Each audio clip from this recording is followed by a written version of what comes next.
Alright guys, we're going to be doing our Aice Media Studies assignment, practice to become a Foley artist.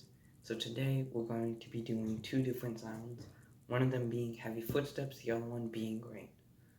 So we got a lovely math book and a water bottle, because why not? And let's start.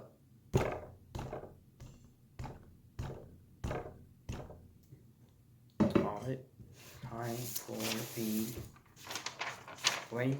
I'll be using paper for this.